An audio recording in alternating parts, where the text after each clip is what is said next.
여기를 와. 탁장 나가. 어머니, 제발요.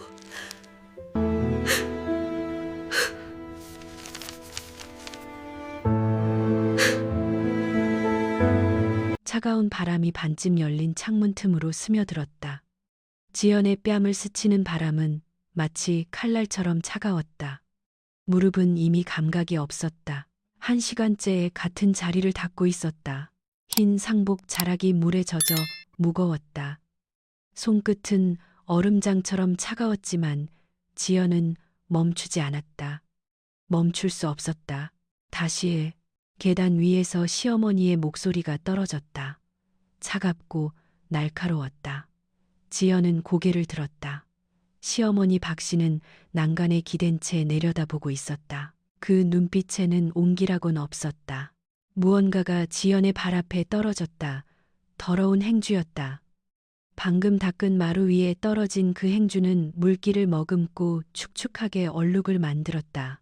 어머니, 제발요. 오늘만큼은. 지연의 목소리는 떨렸다. 목구멍이 메어왔다. 눈물이 차올랐지만 참았다. 오늘 벌써 몇 번이나 운 건지 기억도 나지 않았다. 오늘이라고 달라질 게 뭐가 있어. 시어머니의 목소리는 더 차가워졌다. 그녀는 천천히 계단을 내려왔다. 한 걸음 한 걸음 지연을 향해 다가올 때마다 공기가 더 무거워지는 것 같았다. 넌 우리 집에 아무것도 아니야. 그 말이 떨어지는 순간 지연의 가슴 어딘가가 무너지는 것 같았다. 손에 쥔 행주가 바닥에 떨어졌다. 벽에 걸린 시계는 째깍째깍 소리를 냈다. 거실 한쪽 작은 재단에서는 향 냄새가 무겁게 퍼졌다. 그 향 냄새 속에서 지연은 남편의 얼굴을 떠올렸다. 민호, 사흘 전까지만 해도 웃고 있던 그 사람. 이제 영정 속에서만 볼 수 있는 그 사람. 지연은 천천히 다시 행주를 집어들었다. 무릎을 꿇고 차가운 물에 손을 담갔다. 손끝이 시렸다. 아니, 온몸이 시렸다. 하지만 아무도 그녀의 추위를, 그녀의 슬픔을, 그녀의 고통을 신경 쓰지 않았다. 지연은 그저 조용히 다시 마루를 닦기 시작했다. 눈물이 뚝 하고 바닥에 떨어졌다. 여러분, 혹시 가족 때문에 힘들었던 적 있으신가요? 이해받지 못하고 인정받지 못하는 그 아픔. 지연이도 지금 그런 시간을 보내고 있어요. 이 이야기가 어떻게 흘러갈지 지연이는 과연 이 고통에서 벗어날 수 있을까요? 구독과 좋아요 부탁드려요. 그리고 여러분의 이야기도 댓글로 들려주세요. 그럼 지연이의 이야기를 계속 들어볼까요? 3년 전 결혼식 다음 날, 지연은 그날을 기억했다. 아직도 너무 생생했다. 새하얀 한복을 입고 시댁문을 들어섰던 그 순간, 가슴이 두근거렸다. 설렘과 긴장이 뒤섞인 그 감정. 민호의 손을 꼭 잡고 지연은 밝게 웃으며 인사했다. 어머님, 아버님 잘 부탁드립니다. 하지만 시어머니의 얼굴에는 미소가 없었다. 그저 차갑게 지연을 훑어볼 뿐이었다. 들어와. 짧은 한마디였다. 1시간 후 지연은 부엌에 서 있었다. 시어머니가 차를 준비하라고 했다. 첫날부터 지연은 놀랐지만 거절할 수 없었다. 찻잔을 조심스럽게 쟁반에 올렸다. 손이 떨렸다. 김이 모락모락 피어올랐다. 너무 뜨거웠지만 시어머니는 뜨거운 걸 좋아하신다고 민호가 말했었다. 지연은 거실로 들어갔다. 시어머니와 시아버지, 그리고 시동생 서진이가 앉아 있었다. 서진이는 26, 아직 대학원생이었다. 그는 소파에 비스듬히 기대 앉아 지연을 쳐다봤다. 어머님 차 드세요. 지연은 공손하게 찻잔을 내밀었다. 시어머니는 찻잔을 집어들었다.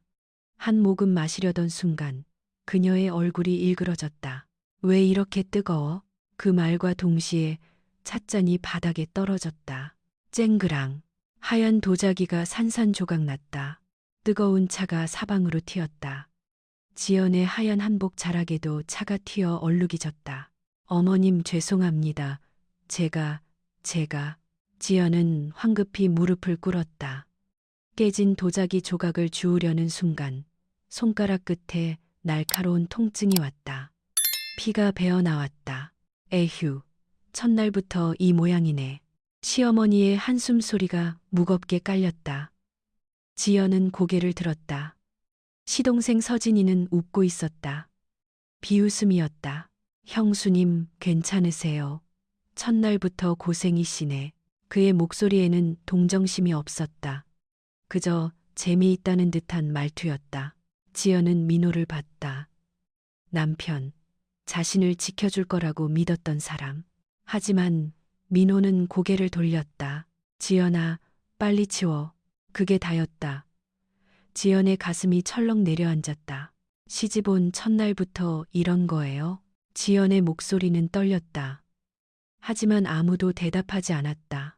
시어머니는 자리에서 일어나 방으로 들어갔다. 시아버지도 말없이 따라 들어갔다. 서진이는 휴대폰만 들여다봤다. 지연은 혼자 남았다. 차가운 부엌에서 빨간 행주를 적셨다. 바닥을 닦으면서 눈물이 났다. 이게 시작이었다. 그날 이후로 3년. 지연의 삶은 계속 그랬다. 새벽 5시 알람이 울리기 전에 지연은 눈을 떴다. 몸이 기억하고 있었다. 3년 동안 단 하루도 거르지 않았던 시간. 이불을 걷고 일어났다. 옆자리에 민호는 아직 깊이 잠들어 있었다.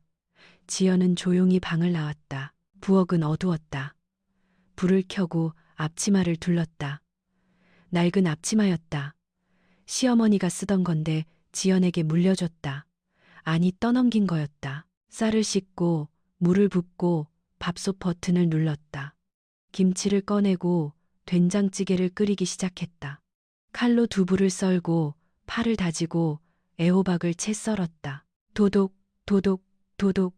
칼소리만이 고요한 새벽을 깼다. 오전 7시. 지연아, 물 좀 떠와. 지연아, 수건 좀 가져와. 지연아, 이거 왜 이렇게 짜? 다시 해. 시어머니의 목소리는 쉴 새 없었다. 지연은 거실과 부엌을 오갔다. 밥상을 차리고 설거지를 하고 빨래를 돌렸다. 민호는 출근 준비를 했다. 그는 지연을 거들떠보지도 않았다. 민호야, 잘 다녀와. 지연이 현관까지 따라 나왔지만 민호는 짧게 고개만 끄덕이고 나갔다. 저녁 7시. 지연은 부엌에 서 있었다. 손끝이 욱신거렸다. 뜨거운 냄비를 옮기다가 손등을 대었다. 빨갛게 부어올랐다. 아, 작은 신음이 새어나왔지만 참았다. 찬물에 손을 담갔다. 차가운 물이 화끈거리는 살켬을 식혔지만 눈물은 멈출 수 없었다. 왜 나만 이래야 하지? 지연은 고개를 들어 거실을 봤다. 시어머니와 시아버지는 소파에 앉아 TV를 보고 있었다. 민호는 옆방에서 휴대폰만 들여다봤다. 아무도 부엌의 지연을 신경 쓰지 않았다. 그때 안방에서 목소리가 들렸다. 시어머니와 시아버지가 말하는 소리였다. 문이 살짝 열려 있었다. 걔는 아들을 낳지도 못하잖아.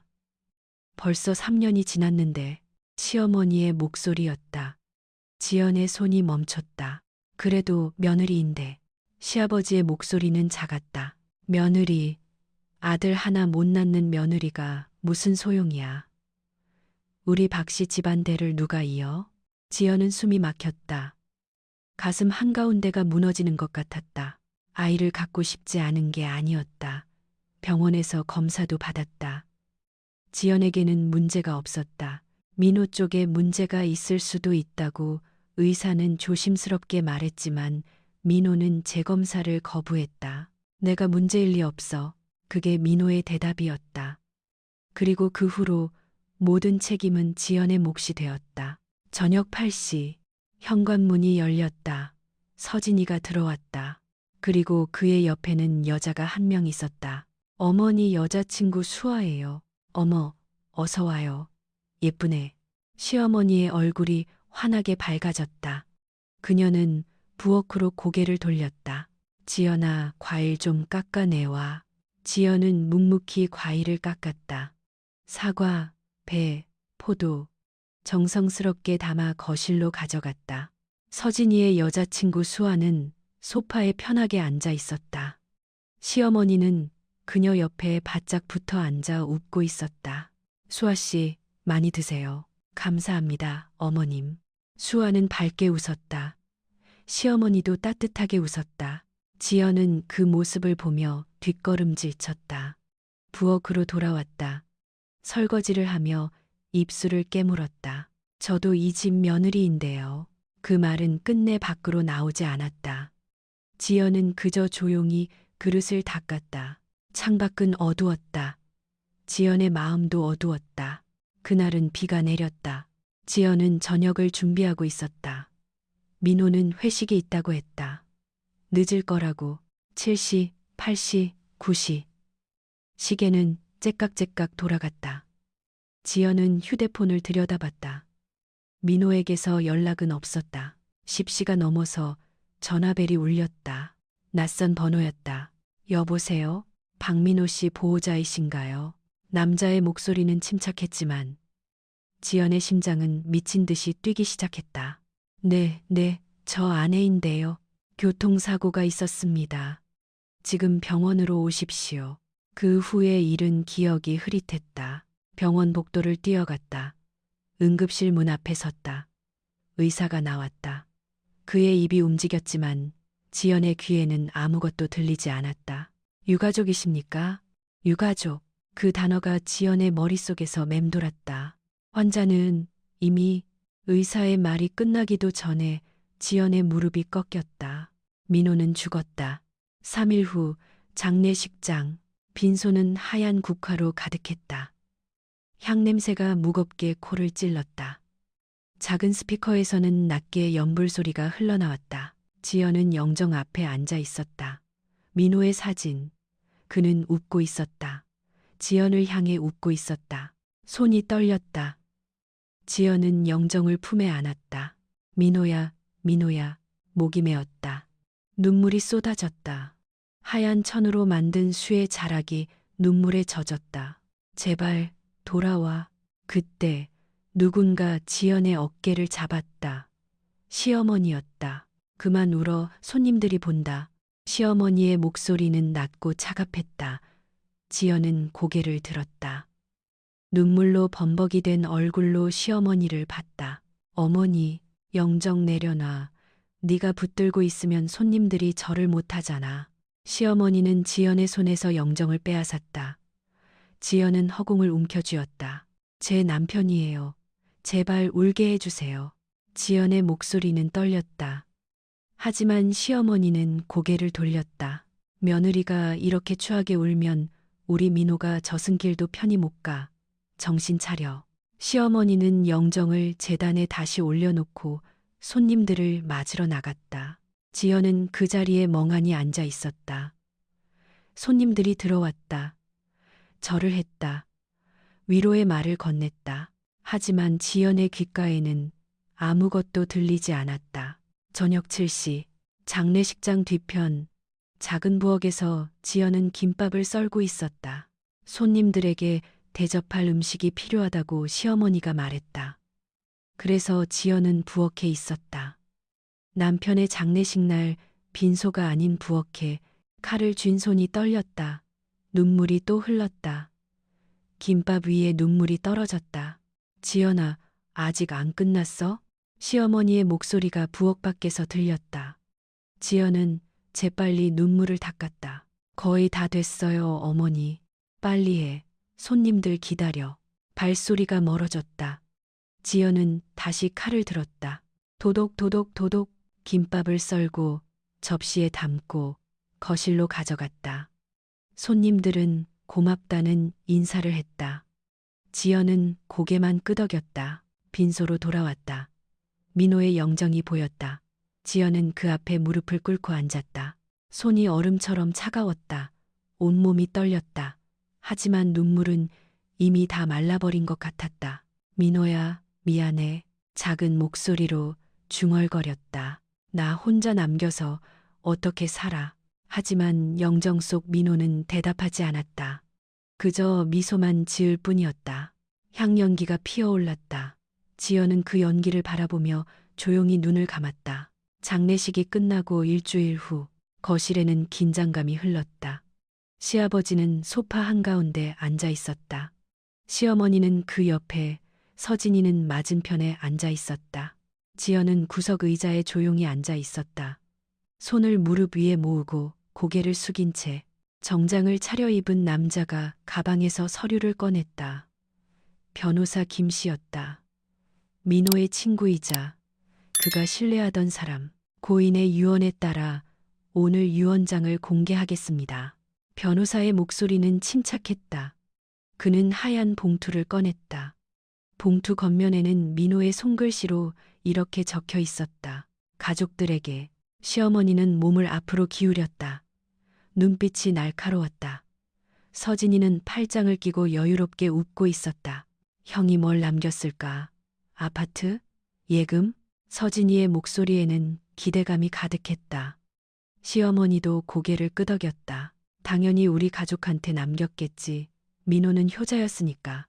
지연은 아무 말도 하지 않았다.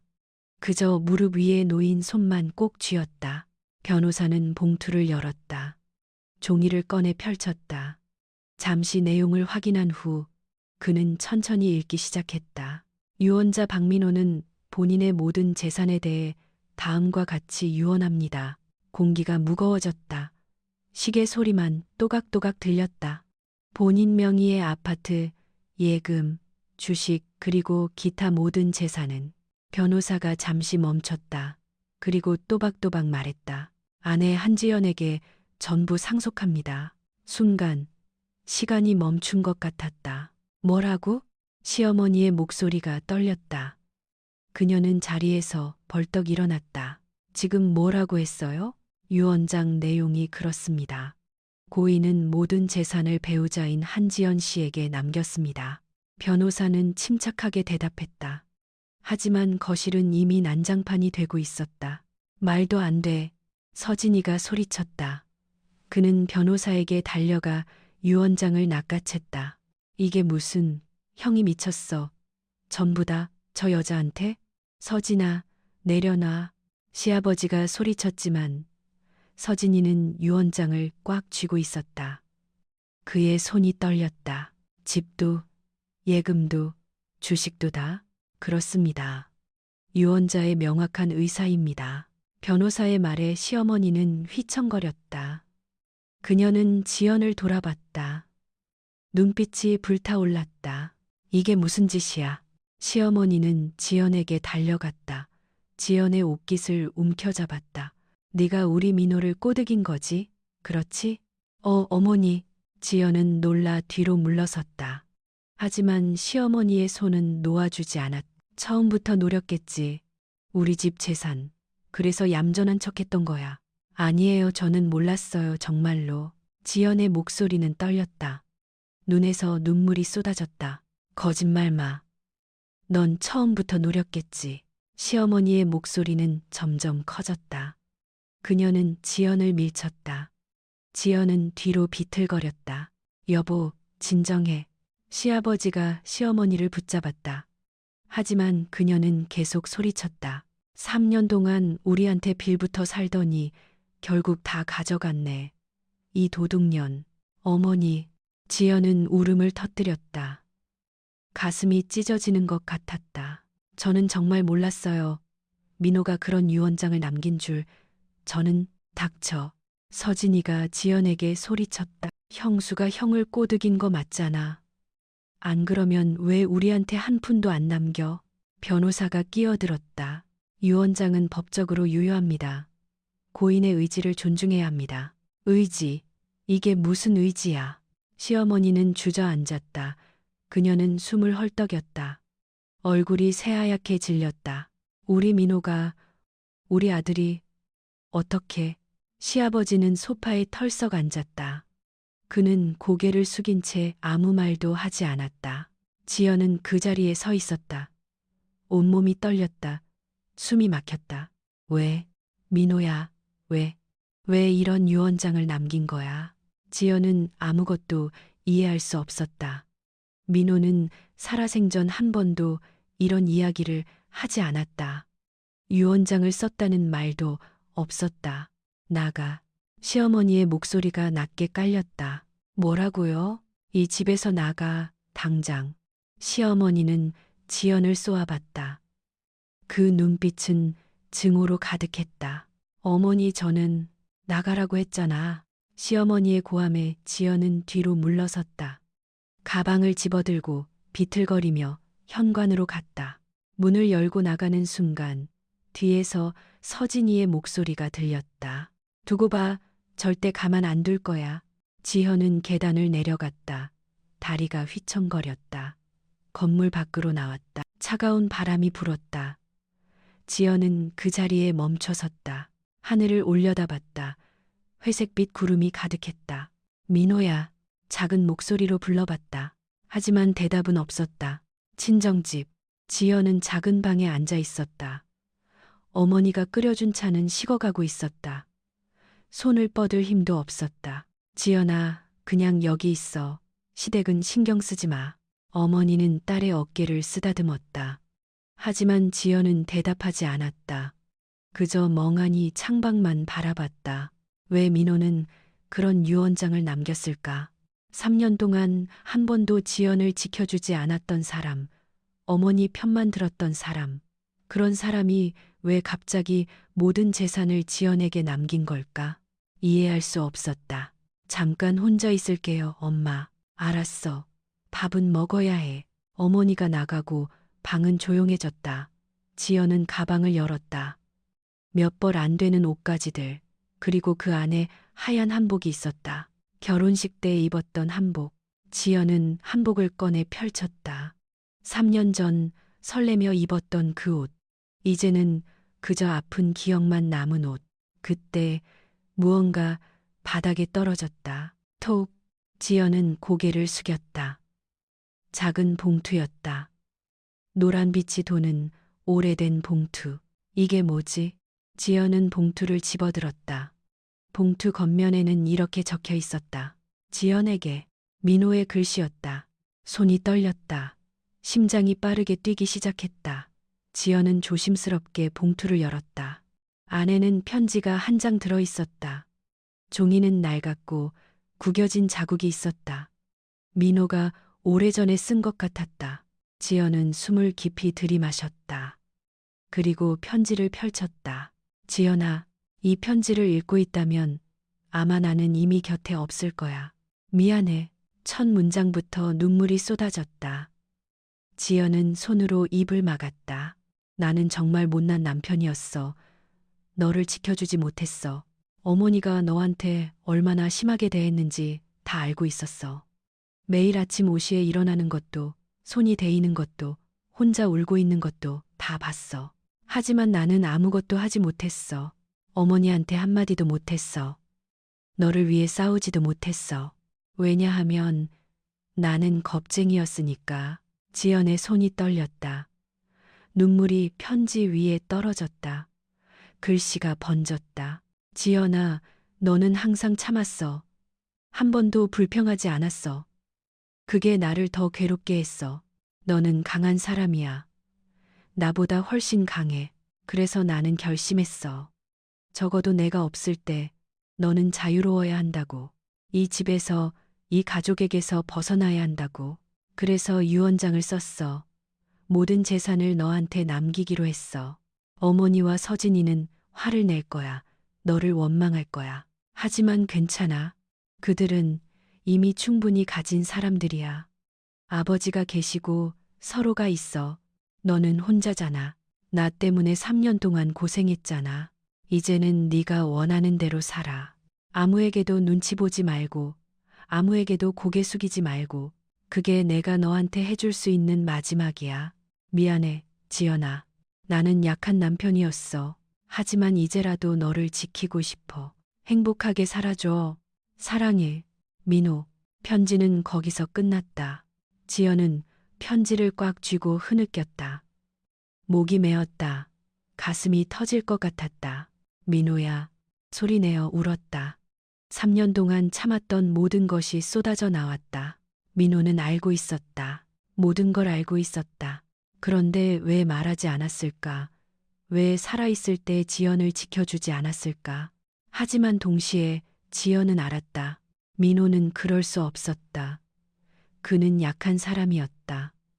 어머니 앞에서 용기를 낼 수 없었던 사람. 하지만 그는 지연을 사랑했다. 그래서 마지막으로 이렇게라도 지연을 지키려 했다. 지연은 편지를 가슴에 안았다. 고마워, 민호야. 창밖으로 비가 내리기 시작했다. 빗소리가 창문을 두드렸다. 지연은 편지를 다시 읽었다. 한 글자 한 글자 민호의 마음을 느끼며 그리고 결심했다. 더 이상 도망치지 않겠다고. 더 이상 고개 숙이지 않겠다고. 민호가 원했던 대로 지연은 이제 자유로워질 것이다.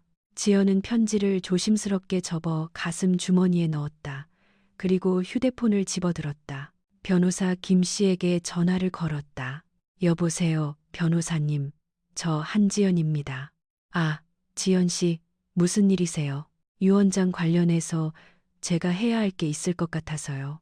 그럼 내일 사무실로 오시겠어요? 네. 그리고 지연은 잠시 멈췄다. 그리고 또박또박 말했다. 시댁과 제대로 이야기해야 할 것 같아요. 민호의 진심을 전해야겠어요. 전화를 끊고 지연은 창밖을 바라봤다. 비는 계속 내렸다. 하지만 지연의 마음은 조금씩 맑아지고 있었다. 3일 후 시댁 거실. 지연은 다시 그 집에 섰다. 하지만 이번에는 혼자가 아니었다. 옆에는 변호사 김 씨가 있었다. 뭐하러 왔어? 시어머니의 목소리는 차갑게 얼어붙어 있었다. 그녀는 소파에 앉은 채 지연을 쏘아봤다. 서진이도 옆에 서 있었다. 팔짱을 끼고 비웃듯 지연을 바라봤다. 재산 포기 각서 가져왔어? 그래, 그게 맞지. 우리 가족 거니까. 아닙니다. 지연의 목소리는 떨리지 않았다. 그녀는 똑바로 시어머니를 봤다. 저는 각서 같은 거 쓰러 온 게 아니에요. 그럼 뭐 하러 왔는데? 진실을 말하러 왔어요. 지연은 가방에서 낡은 공책 한 권을 꺼냈다. 갈색 가죽 표지에 오래된 공책, 민호의 일기장이었다. 변호사 김 씨가 지연에게 건네준 것이었다. 민호가 생전에 변호사에게 맡겨뒀던 물건. 이게 뭔데? 서진이가 다가왔다. 하지만 지연은 공책을 꽉 쥐고 물러서지 않았다. 민호 오빠의 일기예요. 오빠가 3년 동안 쓴 일기. 일기? 시어머니의 얼굴이 굳었다. 그걸 왜 가져와? 보여드리려고요. 오빠가 뭘 생각했는지, 어떻게 살았는지. 지연은 공책을 펼쳤다. 손이 약간 떨렸지만 목소리는 단단했다. 읽어드릴게요. 2021년 5월 3일, 결혼 첫날. 지연이가 어머니한테 혼났다. 차가 뜨겁다고. 하지만 나는 아무 말도 못했다. 시어머니의 얼굴이 미세하게 변했다. 지연은 계속 읽었다. 2021년 8월 15일. 지연이가 또 새벽 5시에 일어났다. 매일 그래. 어머니가 시키니까. 나는 모른 척한다. 비겁하다. 2022년 1월 7일.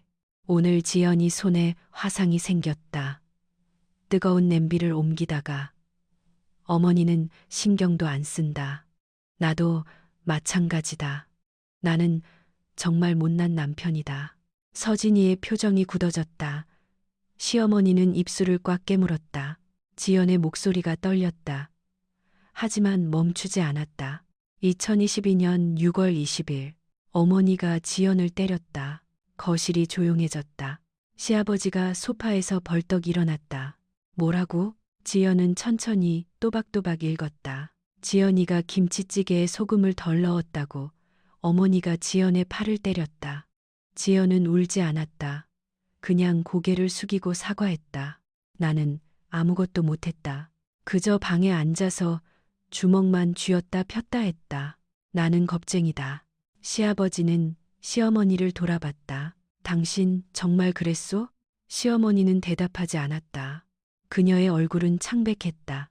대답해요. 정말 며느리를 때렸단 말이오? 그건 시어머니의 목소리가 떨렸다. 지연은 공책을 덮었다. 그리고 시어머니를 똑바로 봤다. 왜요? 왜 저만 미워하셨어요? 지연의 목소리는 떨렸지만 눈빛은 흔들리지 않았다. 제가 뭘 잘못했어요? 효도 안 했나요? 집안일 안 했나요? 매일 아침 일어나서 밥하고 청소하고 빨래하고 그런데도 부족했나요? 시어머니는 고개를 돌렸다. 아니면 제가 아들을 못 낳아서요. 그게 제 잘못인가요? 지연아, 시아버지가 지연에게 다가왔다. 그의 눈에는 미안함이 가득했다. 미안하다, 우리가 몰랐어. 아버님도 아셨어요. 지연의 목소리가 차가워졌다. 다들 아셨어요. 그냥 모른 척 하신 거예요. 서진이는 입을 다물고 있었다. 그의 얼굴도 창백했다. 지연은 다시 시어머니를 봤다. 민호 오빠가 왜 저한테 재산을 남겼는지 아세요? 시어머니는 대답하지 않았다. 오빠는 저를 지켜주고 싶었대요. 살아서는 못 지켜줬으니까 죽어서라도 지켜주고 싶었대요. 지연은 가슴에서 편지를 꺼냈다. 민호가 쓴 그 편지. 이거 읽어보세요. 편지를 시어머니 앞에 내밀었다. 시어머니는 떨리는 손으로 편지를 받아들었다. 그녀는 천천히 편지를 읽었다.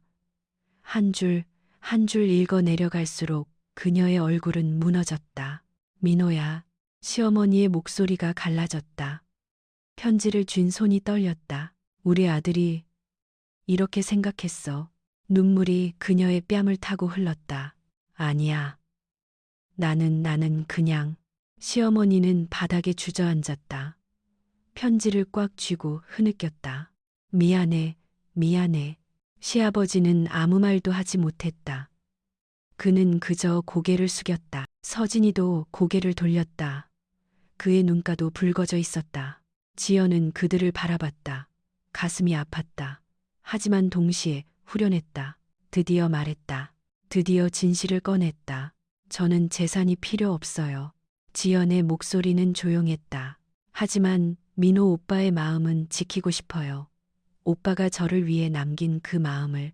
지연은 공책과 편지를 가방에 다시 넣었다. 그러니 더 이상 저를 괴롭히지 마세요. 저도 이 가족의 일원이었어요. 그걸 인정해 주세요. 지연은 몸을 돌렸다. 변호사 김 씨와 함께 현관으로 향했다. 지연아, 시아버지의 목소리가 들렸다. 지연은 멈춰섰다. 돌아보지는 않았다. 미안하다. 정말 미안하다. 지연은 고개를 끄덕였다. 그리고 문을 열고 나갔다. 차가운 바람이 불었다. 하지만 이번에는 춥지 않았다. 지연은 하늘을 올려다봤다. 구름 사이로 햇빛이 비쳤다. 민호야 고마워. 작게 중얼거렸다.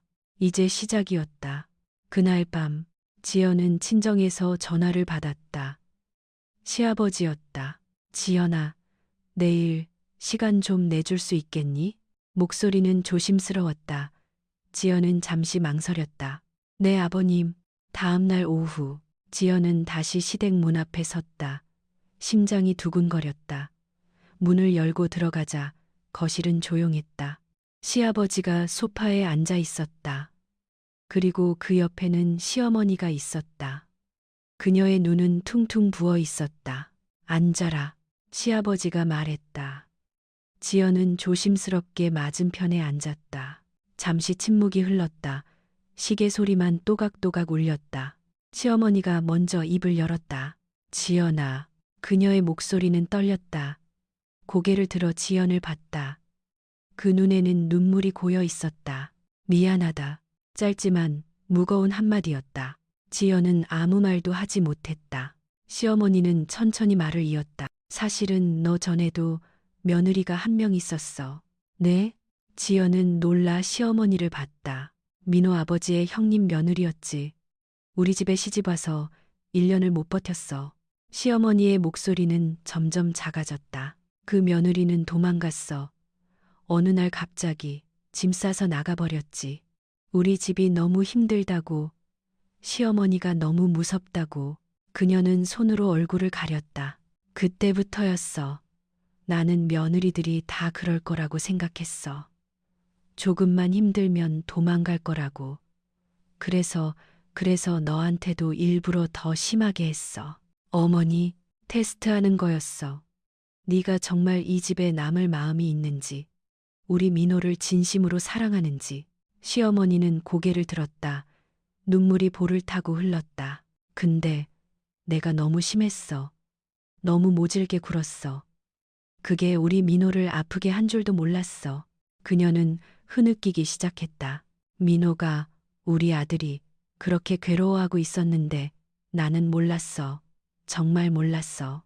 시어머니는 민호의 영정을 바라봤다. 작은 제단 위에 놓인 그 사진. 그녀는 비틀거리며 일어나 영정 앞에 무릎을 꿇었다. 미안해, 민호야. 영정을 두 손으로 감싸 안았다. 엄마가 잘못했어. 엄마가 너를 아프게 했어. 미안해.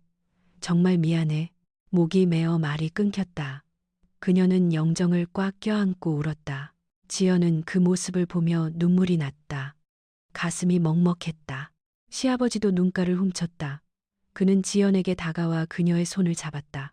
지연아, 우리가 잘못했다. 그의 손은 따뜻했다. 그리고 떨리고 있었다.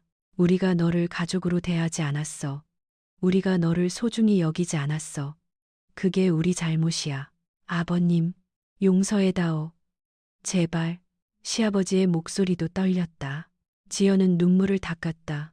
목이 메었다. 저도 이 가족이 되고 싶었어요. 지연의 목소리가 터져 나왔다. 처음부터 그냥 인정받고 싶었어요. 사랑받고 싶었어요. 민호 오빠의 아내로서, 이 집 며느리로서 가족이 되고 싶었어요. 지연은 고개를 숙이고 울었다. 3년 동안 참았던 모든 게 쏟아져 나왔다. 근데 너무 힘들었어요. 너무 외로웠어요. 시어머니가 지연에게 다가왔다. 그녀는 지연을 꼭 안았다. 미안해, 미안해. 시어머니도 울었다. 두 사람은 서로를 안고 울었다. 시아버지는 그 모습을 보며 고개를 숙였다. 그의 어깨도 떨렸다. 거실에는 작은 촛불이 타고 있었다. 민호의 영정 앞에 놓인 그 촛불, 불빛이 흔들렸다. 마치 민호가 지켜보고 있는 것처럼 지연은 영정을 봤다. 민호는 웃고 있었다. 따뜻하게. 민호야. 지연은 작게 속삭였다. 고마워. 이렇게라도 우리를 이어줘서. 촛불은 조용히 타올랐다. 그리고 그날 밤 처음으로 그 집에는 진짜 가족의 온기가 흘렀다. 6개월 후. 지연아, 일어났니? 시어머니의 목소리가 방문 밖에서 들렸다. 부드러웠다. 네, 어머니 지금 나갈게요. 지연은 이불을 개고 방을 나섰다. 거실로 가니 시어머니가 부엌에 서 있었다. 어머니, 제가 할게요. 괜찮아. 오늘은 내가 하고 싶어. 시어머니는 국자로 된장찌개를 떠서 맛을 봤다. 그리고 만족스러운 표정을 지었다. 앉아, 밥 먹자. 식탁에는 따뜻한 밥과 반찬들이 차려져 있었다. 시어머니가 직접 준비한 것들이었다. 지연이 자리에 앉아 시어머니가 찌개 그릇을 지연 앞에 놓았다.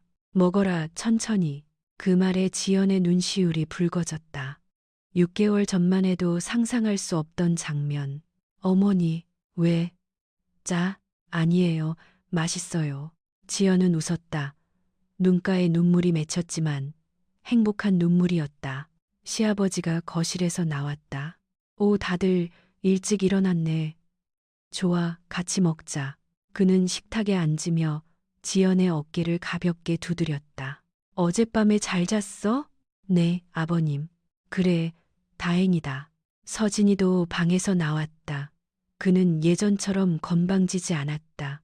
지연에게 미안한 듯 눈인사를 했다. 형수님, 안녕하세요.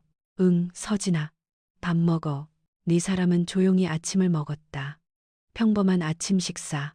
하지만 그 평범함이 지연에게는 기적처럼 느껴졌다. 식사를 마치고 지연은 설거지를 하려 했다. 내가 할게.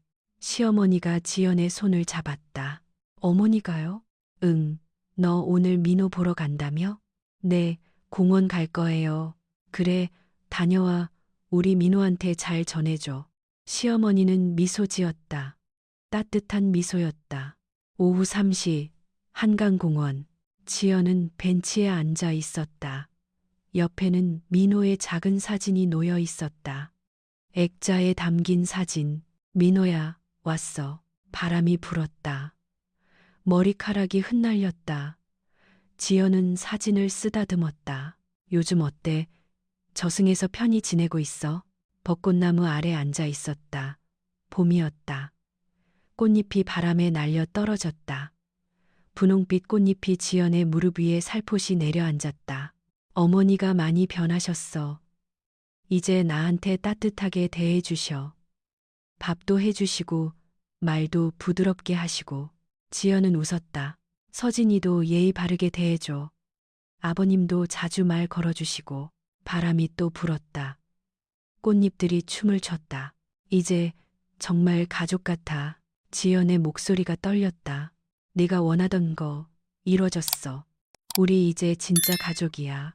눈물이 흘렀다. 하지만 슬픈 눈물은 아니었다. 고마워, 민호야. 지연은 사진을 가슴에 안았다. 너 때문에 나 이제 행복해. 햇살이 따뜻했다. 노란 빛이 공원을 감쌌다.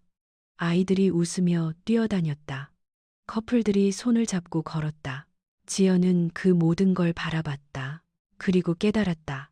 인생은 계속된다는 걸. 슬픔 뒤에도 고통 뒤에도 행복은 다시 찾아온다는 걸. 민호야, 나 이제 잘 살게. 바람이 대답하는 것 같았다.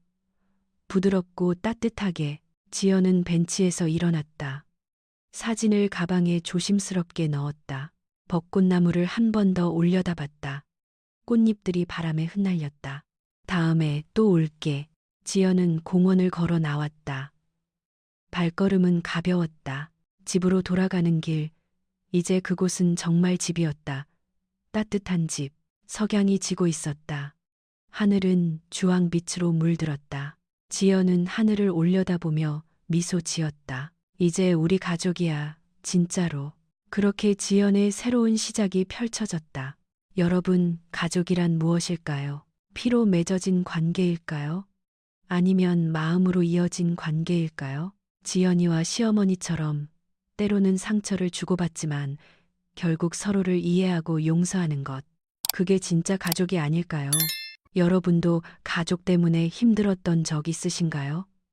댓글로 이야기 나눠주세요. 이 영상이 마음에 드셨다면 좋아요와 구독 부탁드려요. 다음에도 더 감동적인 이야기로 찾아올게요. 시청해 주셔서 감사합니다. 사랑합니다.